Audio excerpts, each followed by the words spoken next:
Assalamualaikum warahmatullahi wabarakatuh. Perkenalkan, nama saya Jihan Sandra Renata dari kelas Manajemen 19E, mata kuliah Manajemen Strategi, dosen pengampu Bapak Gustian Juanda, Universitas Nusa Putra. Baik, di sini saya akan menjelaskan tentang sistem informasi manajemen. Sistem informasi manajemen merupakan kegiatan-kegiatan yang saling berkaitan satu sama lain yang tersusun dan digunakan untuk mempermudah pengambilan keputusan dalam sebuah organisasi.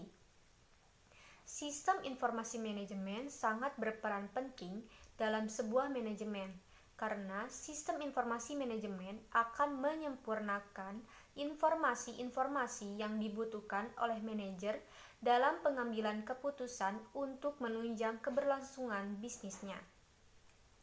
Hubungan antara sistem informasi manajemen dengan fungsi manajemen.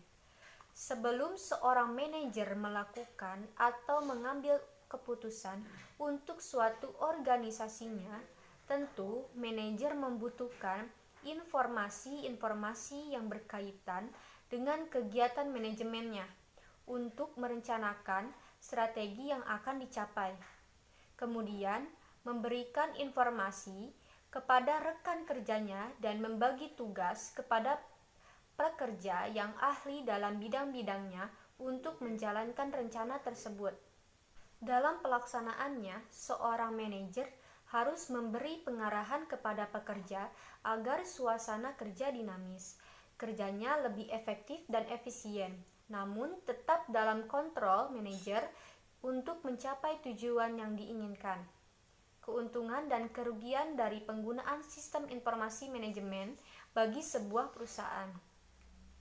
Keuntungannya terbagi menjadi 4, yaitu memberikan informasi secara tepat dan akurat, 2. Menyediakan komunikasi dari satu orang ke orang lain, 3. Mempermudah pengaksesan informasi yang begitu banyak dengan cepat, 4. Meningkatkan efektivitas dan efisiensi bagi para pekerja. Kelemahannya: 1. Mengurangi tenaga kerja manusia sehingga menimbulkan pengangguran, 2. Keterbatasan dalam jumlah SDM yang dapat menggunakan sistem informasi, 3. Menyebabkan ketergantungan manusia kepada sistem informasi yang semakin canggih, 4. Dapat terjadi penyalahgunaan sistem informasi yang canggih. Di sini ada manfaat sistem informasi manajemen dalam pemasaran. Yang pertama, dapat memberikan informasi tentang tren yang sekarang sedang digandrungi oleh masyarakat, sehingga seorang manajer pemasaran akan memproduksi barang sesuai minat konsumen agar barang produksi dapat menarik para konsumen untuk memakainya. Kedua, memberikan inovasi-inovasi kepada perusahaan sehingga dapat mengetahui kinerja para pesaing yang bergerak dalam produksi yang sama. Ketiga, dapat membantu kegiatan manajer pemasaran untuk menganalisis harga secara tepat dan akurat. Keempat, untuk memberikan informasi daerah mana yang strategis untuk memasarkan produksinya. Bagaimana menangani data yang volumenya besar dalam organisasi dalam struktur data elektronik? Ada 3 teknik untuk menangani data tersebut. Pertama, akses berurutan merupakan metode penyimpanan data atau penyimpanan rekaman-rekaman data secara satu persatu. Kedua, akses langsung. Pada akses langsung ini diperlukan sebuah alamat yang menunjukkan lokasi rekaman datanya. Yang terakhir, akses berindeks adalah akses yang diberi file yang berindeks dengan menggunakan tabel-tabel, petak, dan kunci yang berisi indeks yang menyediakan alamat-alamat file data dalam medium atau rekaman data di sebuah file.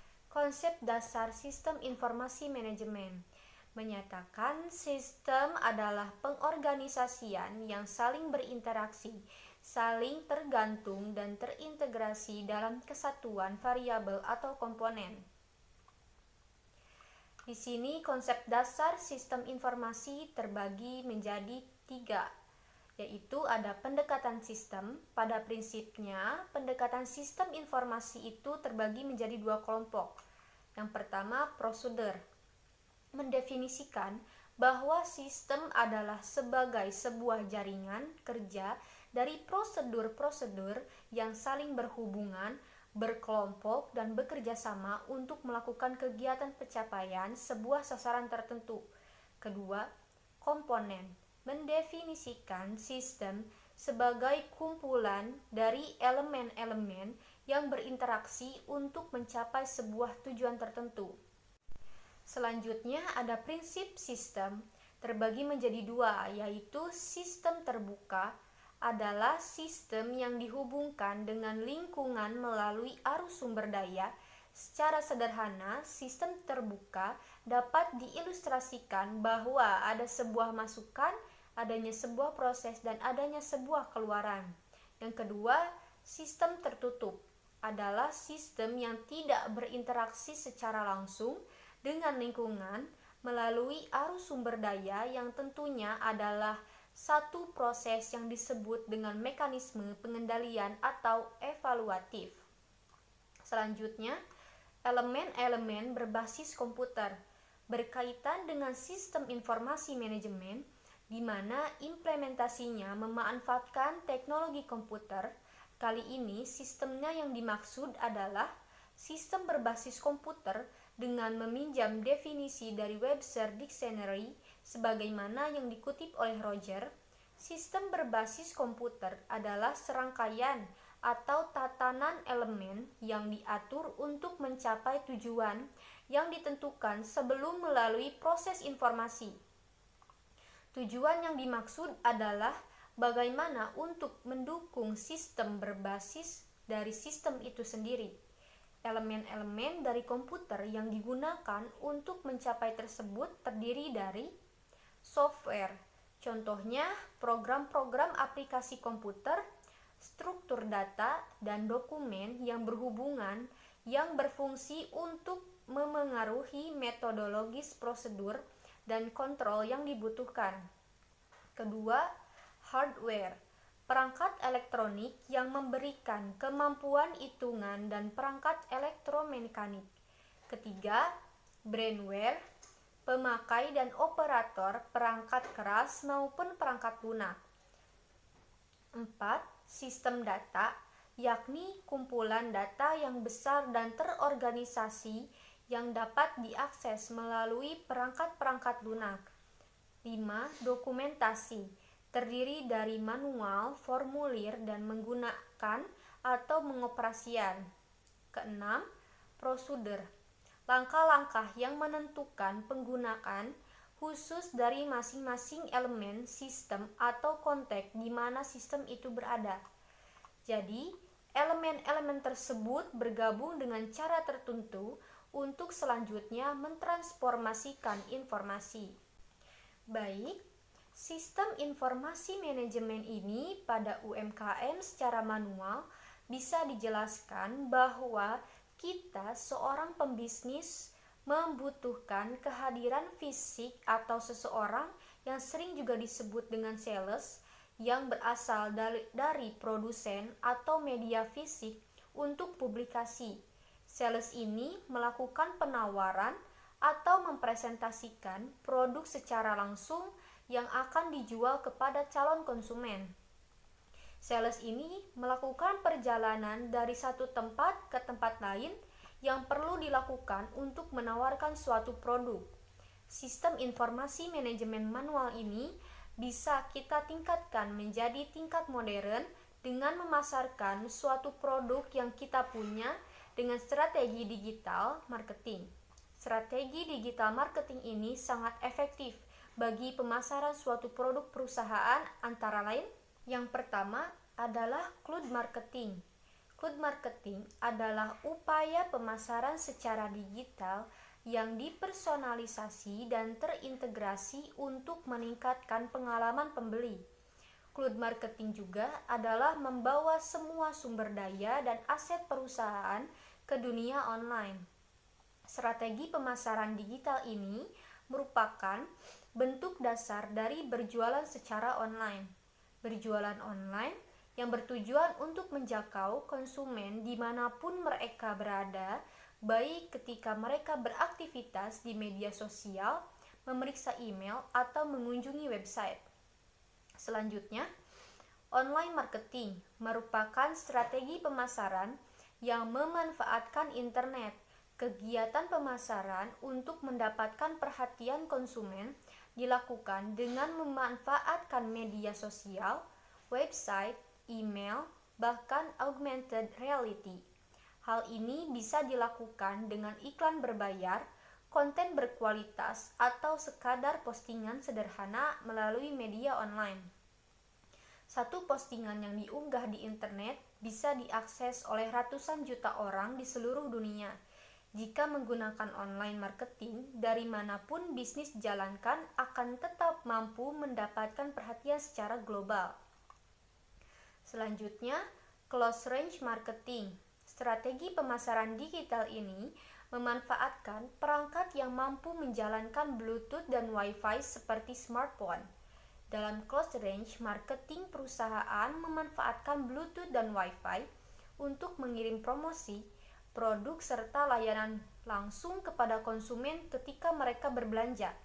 Jika konsumen melakukan klik pada tombol ya, maka mereka memberi izin pada perusahaan untuk mengirim lebih banyak pesan dengan penawaran khusus. Selanjutnya, call to action marketing. Call to action marketing atau sering disingkat dengan CTA merupakan pemasaran menggunakan pernyataan yang dirancang untuk mendapatkan respon langsung dari orang yang membaca atau mendengarnya. Jika kita menemukan kata-kata imperatif seperti dapatkan informasi lengkap hanya di sini, dapatkan sekarang juga, promo terbatas, tonton video ini, dan lain sebagainya, berarti kita telah terpapar strategi ini. Tujuan diaplikasikannya CTA adalah untuk mendapatkan klik atau pindaian kode QR. Selanjutnya, email marketing. Seperti namanya, strategi pemasaran digital ini menggunakan email sebagai media promosi perusahaan. Biasanya, pihak pemasar akan mengirim email kepada calon konsumen maupun konsumen setia. Tujuannya adalah untuk menawarkan produk agar mendapatkan konsumen baru, mendapatkan update produk terbaru, serta menjalin hubungan dengan konsumen setia. Ini salah satu strategi efektif karena lebih personal dan email promosi langsung masuk ke inbox calon konsumen. Selanjutnya ada teknologi augmented reality marketing, memberikan pengalaman unik menggunakan teknologi terkini adalah fokus dari augmented reality marketing. Ini adalah kemampuan untuk menambahkan elemen digital yang membuat orang dapat melihat tampilan langsung hanya dengan bantuan kamera. Dalam pemasaran, biasanya perusahaan menggunakan teknologi ini untuk membuat konsumen dapat mencoba secara virtual produk incarannya sebelum dibeli.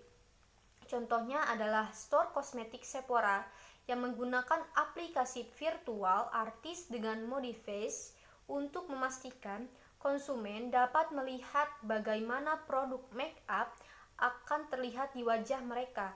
Dengan aplikasi ini, konsumen juga dapat mengetahui alat atau produk mana yang diperlukan untuk menerapkan produk tertentu. Selanjutnya, inbound marketing adalah strategi pemasaran digital menggunakan konten serta interaksi yang relevan dan solutif untuk membuat konsumen yang mendekatkan diri pada produk dan layanan perusahaan. Dengan memanfaatkan kebiasaan konsumen saat ini yang hampir setiap hari menggunakan internet, inbound marketing benar-benar memaksimalkan fungsi media sosial, surat elektronik, search engine, website, dan blog pribadi atau blog komunitas Melalui platform-platform ini, perusahaan menyuguhkan konten-konten berkualitas yang akan menarik perhatian konsumen. Selanjutnya, konten marketing merupakan proses pemasaran dengan membuat dan mendistribusikan konten yang relevan untuk menarik, memperoleh, dan melibatkan target konsumen.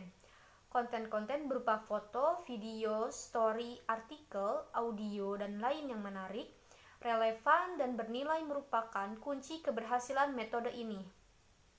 Strategi pemasaran digital ini sebaiknya dijalankan dengan metrik yang jelas agar perusahaan dapat memantau apakah materi konten benar-benar efektif meningkatkan pemasaran. Selanjutnya, search engine marketing adalah bentuk pemasaran internet untuk meningkatkan visibilitas website di halaman hasil mesin pencarian melalui kegiatan promosi website, atau dengan kata lain membeli. Dengan membayar mesin pencarian seperti Google, strategi ini cukup efektif karena kini mesin pencarian banyak sekali diakses oleh khalayak, baik untuk mencari informasi produk atau jasa beserta ulasannya. Dengan menggunakan strategi SEM, pemasar dapat meningkatkan kemungkinan calon konsumen mengunjungi website bisnis ketika mereka mencari informasi. Selanjutnya, yang terakhir adalah sosial media marketing adalah kegiatan pemasaran produk atau layanan menggunakan platform media sosial. Selain search engine, konsumen juga cenderung mencari berbagai produk dan layanan yang dibutuhkan melalui media sosial. Maka datang kepada konsumen dan berinteraksi dengan mereka melalui platform media sosial memberikan dampak yang besar pada perkembangan bisnis. Setelah mengetahui beberapa jenis strategi pemasaran di era digital ini, kini saatnya memilih mana yang paling sesuai dengan perusahaan kita. Sekian yang bisa saya sampaikan. Jika ada kesalahan, mohon maaf. Wassalamualaikum warahmatullahi wabarakatuh.